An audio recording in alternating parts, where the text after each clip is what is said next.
routine changes over the Christmas period can be really stressful for dogs. Some dogs, like our collies, thrive on routine, and they thrive on knowing that each thing in their day is followed by another thing, and they can relax into that routine. Some dogs can be a little bit more flexible with their routines. It depends on your lifestyle as well. I don't want my dogs in a routine, so I have never let them get into a routine. So my dogs are comfortable having an anti-routine, as it were. There is still like the day-to-day, but we do things differently enough, regularly enough, that if I were to up and move and go over there and get up at this time and feed them at this time, they're not going to mind, because that's fairly normal for them.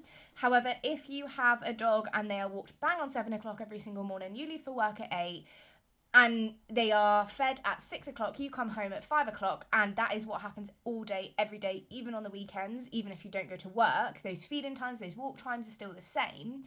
That can be a lot harder for them. And for some dogs, routine brings security. So if you have given your dog reassurance about anything in life via a routine, they're going to struggle over Christmas an awful lot.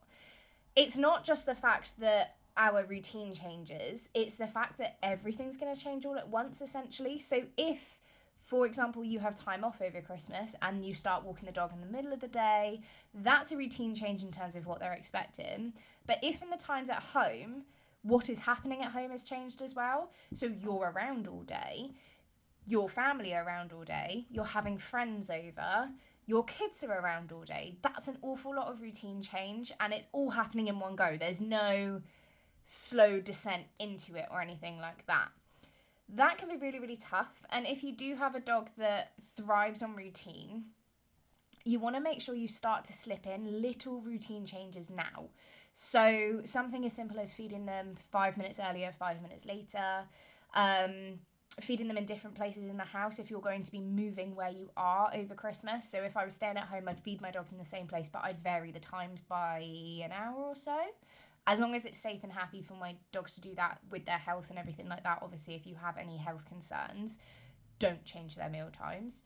And if I were moving house, if I would go into family, I would feed them. I'd sometimes feed them in here. I'd sometimes feed them in the bathroom. I'd feed them all over the shop, just so they got used to it. Doesn't matter what time food comes. It doesn't matter where food comes. It's still coming. You're still going to be safe. You're still going to be happy.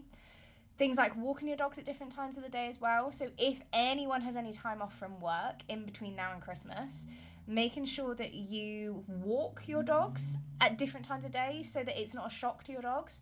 Vary where you're walking. If you always do the same sort of path, taking them to a new place is not only a fun experience for both of you to do, but it's a nice way to, again, drip some routine changes in.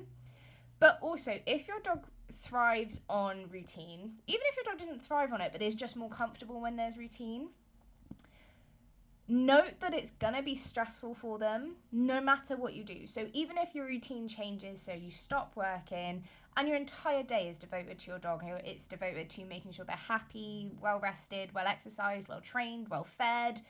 They basically, every minute in their day is optimized for your dog. Because of the routine change, they're still going to be stressed, whether you like it or not, if they are a dog that thrives on it. By accepting that and acknowledging it, we can acknowledge that it's going to stress them out a little bit more. It's going to contribute to trigger stacking, and we can be aware we're starting from a higher baseline stress level than we would like to. But as long as we know that, we can work with it. We then want to mitigate all of the other stresses that we are in control of, which we will be talking through this whole week. But if you have a dog that is going to struggle with that routine change, just making sure that you can acknowledge that and sit and go, right, okay, where can I ensure that you are going to get as much routine as I can offer you? So let's say your dog's walked at 10 o'clock in the morning every single day. Go, throughout the Christmas period, I will commit to walking you at 10 o'clock every single day, if that is something that you know you can offer.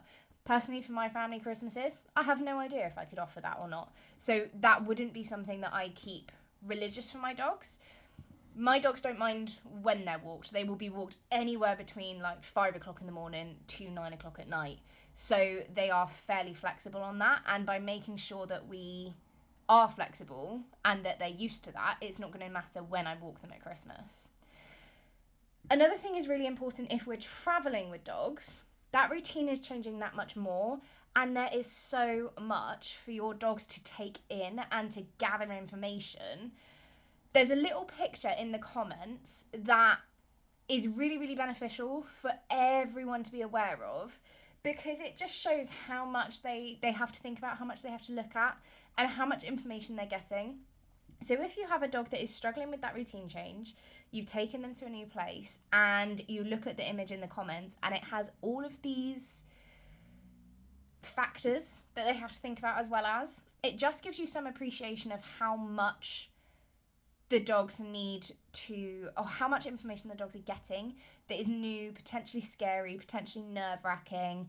And it tells you how, it just gives you an idea of how much you need to think about. In the same way that if we go to a completely different country and we don't speak the language, everything sounds a bit weird, the traffic's a bit more manic than we're used to, we're trying to figure out where we're going, we're trying to keep ourselves safe, we're trying to keep on track of family, we're trying to take in everything we're seeing, everything we're hearing, everything we're smelling. All of that's gonna, it's just a lot. And if we're going on holiday, we know that we're supposed to have like a relatively nice relaxed time. However, some elements of that can be intense, whereas dogs don't necessarily choose to go to Auntie Annie's for Christmas. It's they are going whether they like it or not, and that could be when it's more stressful for them than like a fun new experience, especially if they're a dog that thrives on their routine and they like their sort of comfort things around them.